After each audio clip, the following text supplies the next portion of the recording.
would you guess your student spends staring at the blank page when sitting down to write an essay? Give me a number. 10 minutes? 20 minutes?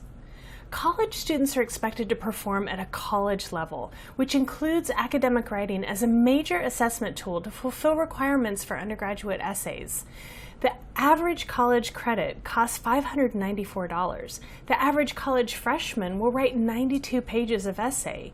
In my experience teaching college essay writing, lots of students admit to spending at least 10 minutes staring at the blank page before starting an assignment. Many admit to spending 30 minutes or more. Let's just say, for the sake of argument, that the average college freshman spends 10 minutes staring at the blank page. 92 times. That's 920 minutes on the low end of the scale, or 15 hours. Students who spend 30 minutes staring at the blank page commit a whopping 46 hours of unpaid time to nothing. Meanwhile, the student work-study program at Northwestern University pays $10 an hour, and the bookstore at Virginia Tech pays students $12 an hour. Students who are paralyzed by the blank page are spending upwards of the cost of a one-credit course and getting no return on their investment. And that's just freshman year. The reason students stare at the blank page is because they don't have a foundation in academic writing at the undergraduate level. How can I tell? Well, they begin at rough draft for starters, and actually many high schoolers begin and end at rough draft. I can see it the moment I open the essay when a good writer doesn't understand the formula. Academic writing requires far more than just mastery of that final step. It's not about the writing, it's about the thinking and the doing. Communicate, navigate, punctuate is our trademark formula. We use the alliteration to help students learn and remember the process so that they can first unlearn the bad habits that they developed by getting by as good writers in high school, and second, develop new muscle memory around using the steps in the writing process as a tool.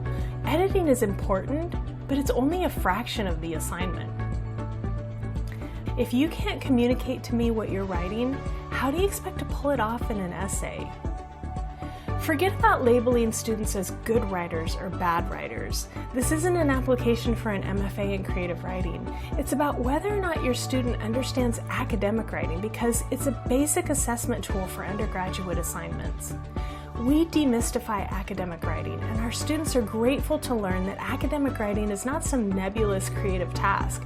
Once students learn to use the tools, the emphasis returns to where it should be in college, absorbing and understanding new and complex concepts and ideas, and being able to communicate those ideas back to professors, synthesizing what they've learned in the form of an academic essay that will factor into large portions of their undergraduate grades.